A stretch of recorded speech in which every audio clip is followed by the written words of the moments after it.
بسم اللہ الرحمن الرحیم یا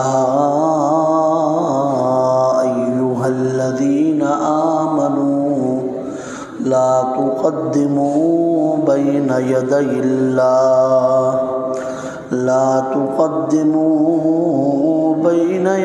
اللہ ورسولہ واتقوا اللہ ان اللہ سمیع علیم یا ایہا الذین آمنوا لا ترفعوا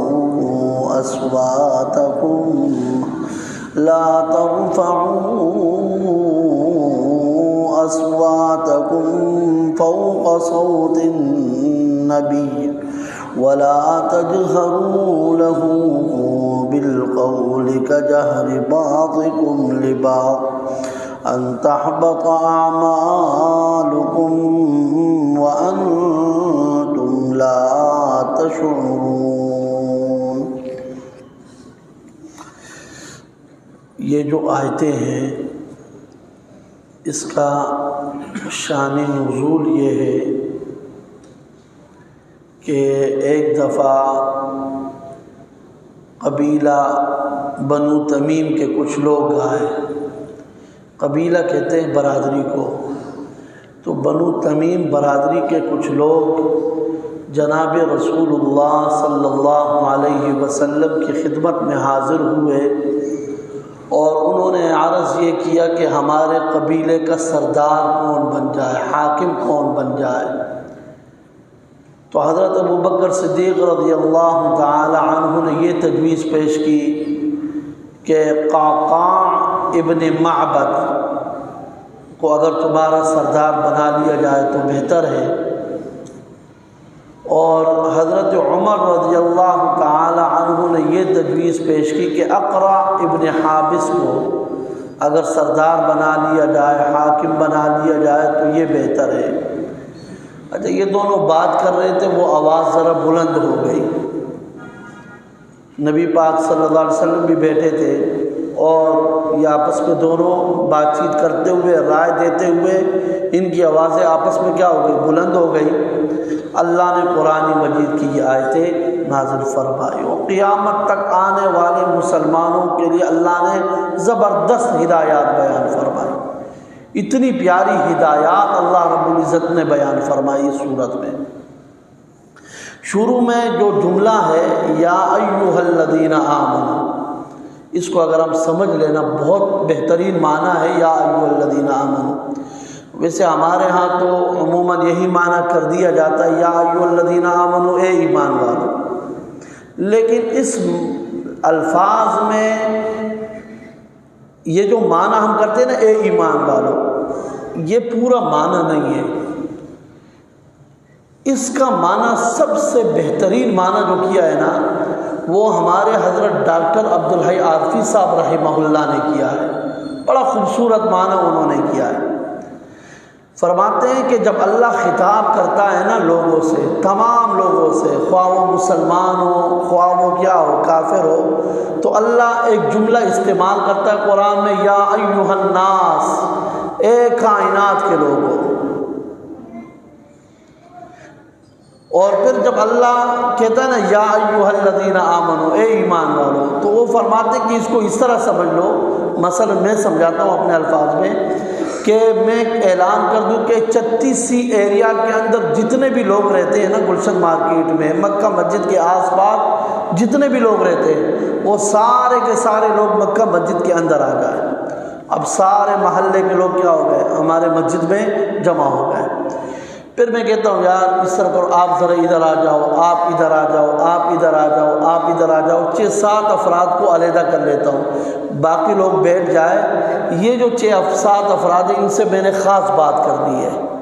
تو اللہ جب کہتا ہے نا یا ایھا الناس، اے کائنات کے لوگوں، اللہ سب کو خطاب کرتا ہے۔ لیکن جب اللہ کہتا ہے نا یا ایھا الذین آمنوا، تو اللہ یوں کہنا چاہتا ہے کہ باقی کائنات والوں تم ذرا ہٹ جاؤ، ایمان والوں میں اللہ کے قریب آ جاؤ، میں تم سے ایک خاص بات کرنا چاہتا ہوں، یا ایھا الذین آمنوا، یہ معنی ہے۔ ایمان والوں ذرا ادھر آ جاؤ، میں اللہ تم سے خاص بات کرنا چاہتا ہوں۔ اور وہ خاص بات وہ کیا ہے؟ وہ یہ ہدایات ہے کہ حضرت ابو بکر، حضرت عمر، ان دونوں کی آواز جو اللہ کے نبی کے سامنے بلند ہو گئی کہ قبیلے کا، برادری کا، بنو تمیم کے برادری کا بڑا کس کو بنا دیا جائے؟ ایک کہہ رہا ہے کہ قعقاع ابن معبد کو بنا لیا جائے، حضرت عمر فرماتے کہ نہیں، اقرع ابن حابس کو بنا دیا جائے۔ آواز بلند ہو گئی، حضور بیٹے ہیں، تو اللہ نے فرمایا تمام ایمان والوں میں خاص بات یہ کر رہا ہوں کہ لا تقدموا بین یدی اللہ ورسولہ واتقوا اللہ، لا تقدموا بین یدی اللہ ورسولہ، اللہ اور اس کے رسول سے آگے نہ بڑھو، نہ باتوں میں، نہ کام میں، کسی بھی چیز میں اللہ اور اس کے رسول سے آگے بڑھنے کی کوشش نہ کرو۔ جب حضور بیٹھے ہیں تو ان کے سامنے کوئی اپنا رائے نہ دے جب تک کہ حضور نہ پوچھے۔ اللہ کے نبی ہے، لا تقدموا بین یدی اللہ ورسولہ، اللہ اور اس کے رسول سے آگے نہ بڑھو۔ اور فرمایا واتقوا اللہ، ہر معاملے میں اللہ سے ڈرتے رہا کرو، مسجد میں ہو تو بھی اللہ سے ڈرو، گھر میں ہو پھر بھی اللہ سے ڈرو، رات کی تاریکی اور تنہائی میں ہو پھر بھی اللہ سے ڈرو، دکان میں بیٹھے ہو پھر بھی اللہ سے ڈرو۔ واتقوا اللہ، ہر معاملے میں اللہ سے ڈرو، ان اللہ سمیع، اللہ تبارک و تعالی تمہاری تمام باتوں کو سننے والا ہے، جہاں پر بھی تم بات کرو گے نا اللہ تو سنے گا، اور علیم، تمہارے تمام کاموں کو خوب جاننے والا ہے، تمہاری کوئی بات، کوئی بھی کام اللہ سے چھپا ہوا نہیں ہے۔ اور فرمایا یا ایھا الذین آمنوا لا ترفعوا اصواتکم فوق صوت النبی۔ علماء نے لکھا ہے، میں آپ کو حوالہ دے رہا ہوں، معارف القرآن ہے، مفتی شفیع صاحب رحمہ اللہ نے قرآن کی یہ تفسیر لکھی ہے، اور یہ اس کا 7واں جلد ہے، اور اسی آیت کے نیچے لکھا ہے، یہ جو سورہ حجرات کی پہلی آیت ہے اسی آیت میں لکھا ہے، انہوں نے اوپر عنوان ڈالا ہے معارف و مسائل، اس عنوان کے نیچے انہوں نے لکھا ہے معارف القرآن، 7واں جلد ہے، رائٹر مفتی شفیع صاحب رحمہ اللہ ہے، قرآن کی تفسیر ہے، انہوں نے یہ بات لکھی ہے اسی آیت کے نیچے کہ جہاں پر ایک عالم بھی موجود ہوتا ہے نا، اس کے سامنے بھی بلند آواز سے گفتگو کرنے کی اجازت نہیں، اس سے بھی آگے بڑھنے کی اجازت نہیں۔ اور پھر اس پر انہوں نے دلیل یہ پیش کیا ہے کہ ایک دفعہ حضرت ابو الدرداء رضی اللہ تعالی عنہ اور حضرت ابو بکر صدیق دونوں جا رہے تھے، تو ابو الدرداء آگے چلتے رہے اور صدیق اکبر ان سے پیچھے تھے، تو نبی اکرم صلی اللہ علیہ وسلم نے حضرت ابو الدرداء کو کہا کہ اللہ کے بندے، صدیق اکبر پیچھے ہیں اور تم جو ہے نا آگے آگے چل رہے ہو۔ صدیق اکبر تو روئے زمین پر تمام لوگوں میں سب سے بہترین آدمی ہے، سب سے بڑے عالم ہیں، حضور نے ان کو منع کیا، تو مفتی شفیع صاحب رحمہ اللہ نے اس آیت کے نیچے یہ لکھا ہے۔ دوسرا ادب فرمائے صرف نبی کے سے آگے بڑھنے کی اجازت تو چھوڑ دو، نبی جہاں پر موجود ہوتا ہے وہاں پر بلند آواز سے بات کرنے کی بھی اجازت نہیں ہے، یہ دوسری ہدایت بیان کی۔ فرمایا یا ایھا الذین آمنوا لا ترفعوا اصواتکم فوق صوت النبی، اے ایمان والو میں اللہ تم سے خاص بات کر رہا ہوں، اور وہ یہ ہے کہ لا ترفعوا اصواتکم فوق صوت النبی، خبردار اپنی آوازوں کو نبی کی آواز سے اونچا بھی نہ کرو۔ اپنی آواز کو نبی کی آواز سے اونچا بھی نہ کرو، وَلَا تَجْهَرُوا لَهُ بِالْقَوْلِ كَجَهْرِ بَعْضِكُمْ لِبَعْضٍ، اور ایسے کھل کر بھی اللہ کے نبی کے سامنے تمہیں بولنے کی اجازت نہیں جس طرح تم آپس میں کھل کر باتیں کرتے ہو، اس طرح نبی کی مجلس میں اس طرح مت کرو۔ یہ آیت سننے کے بعد حضرت ابو بکر صدیق رضی اللہ تعالی عنہ نے فرمایا، اللہ کے رسول، اب میں زندگی بھر کبھی بھی آپ کے سامنے بلند آواز سے بات نہیں کروں گا، ہمیشہ آپ سے اس انداز سے باتیں کروں گا جیسے کہ کوئی سرگوشی کر رہا ہو۔ اور ایک صحابی ہے، وہ تو اس کا نام ہے ثابت ابن قیس رضی اللہ تعالی عنہ، کیسے باادب لوگ تھے صحابہ، کیسے عجیب لوگ تھے صحابہ۔ ثابت ابن قیس اپنے گھر کے اندر بند ہو گئے، دروازہ بند، آ ہی نہیں رہے حضور کے پاس۔ حضور نے دیکھا کہ بھئی ثابت ابن قیس نظر نہیں آ رہا، کہاں گیا ہے؟ صحابہ نے عرض کہ اللہ کے رسول گھر میں، فرمایا آ جاؤ چلتے ہیں۔ چلے گئے، دروازے پر دستک دی، فرمایا السلام علیکم یا ثابت ابن قیس۔ اندر سے اس نے آہستہ آواز سے کہا وعلیکم السلام۔ بلند آواز سے بات کروں، ایسا نہ ہو کہ اعمال میرے تباہ ہو جائے، نیکیاں ضائع ہو جائے، اللہ نے منع کیا ہے۔ 2-3 دفعہ حضور نے دستک دی، آواز لگائی، وہ اندر سے آہستہ آواز سے بولے، حضور واپس آگے، فرمایا وہ گھر کے اندر موجود نہیں، آ جاؤ چلتے ہیں۔ وہ پیچھے سے بھاگتا ہوا آیا کہ اللہ کے رسول، فرمایا کیوں نہیں آ رہے ہو؟ کہا قرآن کی آیت نازل ہو گئی ہے کہ جہاں نبی موجود ہو وہاں بلند آواز سے بات مت کرو، اگر کر دیا فرمایا ان تحبط اعمالکم، میں اللہ تمہاری ساری کی ساری نیکیاں ضائع کر دوں گا۔ تو میری آواز تو اللہ نے بڑی اونچی بنائی ہے، میں تو بولتا ہوں تو بلند آواز سے بولتا ہوں، میری تو نیکیاں ضائع ہو جائے گی۔ اللہ کے رسول نبی پاک نے اسے تسلی دی، فرمایا اللہ نے آپ کے لیے یہ آیت نہیں اتاری ہے، آپ تو مخلص صحابی ہے، اللہ نے آپ کی آواز فطری طور پر اونچی بنائی ہے، آپ کو اونچی آواز سے بات کرنے کی اجازت ہے، آپ آیا کریں۔ اس قدر ادب ہے بھائی، نبی کا ادب کرنا ہے۔ فرمایا ان تحبط اعمالکم وانتم لا تشعرون، تمہیں پتہ بھی نہیں چلے گا اور تمہاری ساری کی ساری نیکیاں ضائع ہو جائے گی، پتہ بھی نہیں چلے گا اور نیکیاں ساری کیا ہو جائے گی؟ ضائع ہو جائے گی۔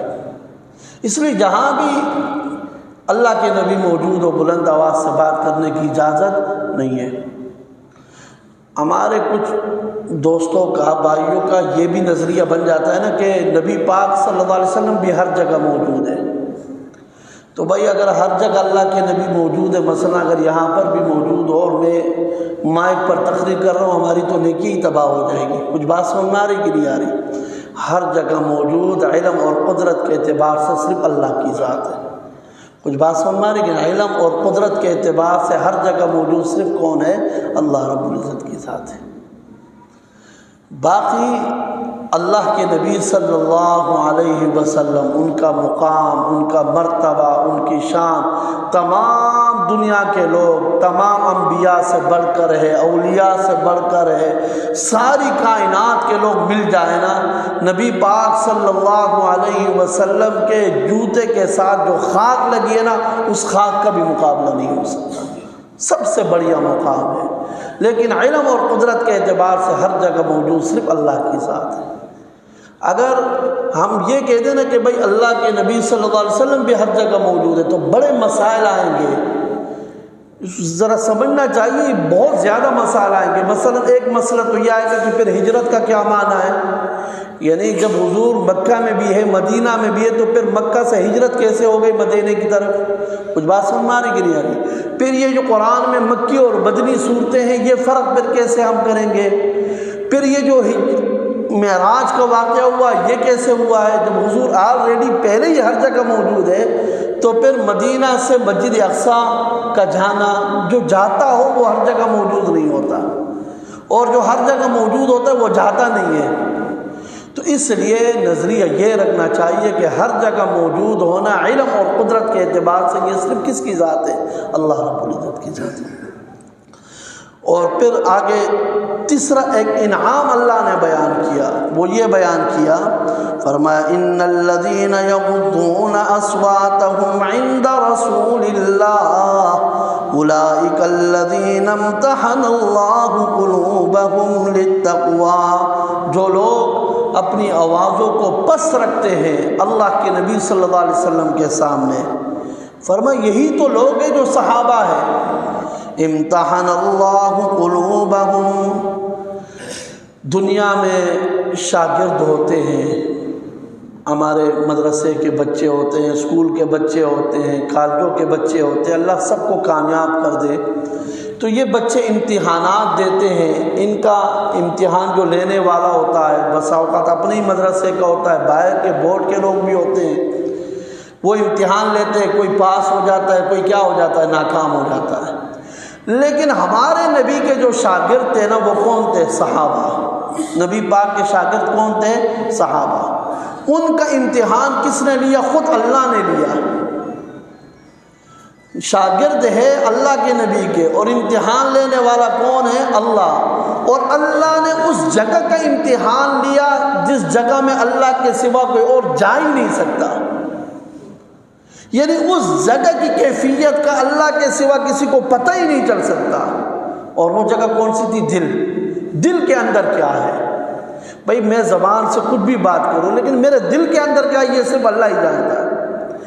تو اللہ نے نبی پاک کے شاگردوں کا امتحان لیا، خود اللہ نے فرمایا اولئک الذین امتحن اللہ، میں اللہ نے ان کا امتحان لیا ہے، اور میں اللہ نے اس جگہ کا امتحان لیا جہاں پر میں اللہ کے سوا کسی اور کا علم نہیں جا سکتا، اور وہ جگہ فرمایا قلوبہم، میں اللہ نے ان کے دلوں کا امتحان لیا ہے۔ اللہ اکبر۔ اللہ آپ نے کیسے پایا؟ نتیجہ کیا نکلا؟ فرمایا للتقوی، میں نے صحابہ اکرام کے دلوں کو تقوی کے لیے خالص پایا ہے، ان کے دلوں میں صرف اور صرف اللہ ہی کا خوف ہے۔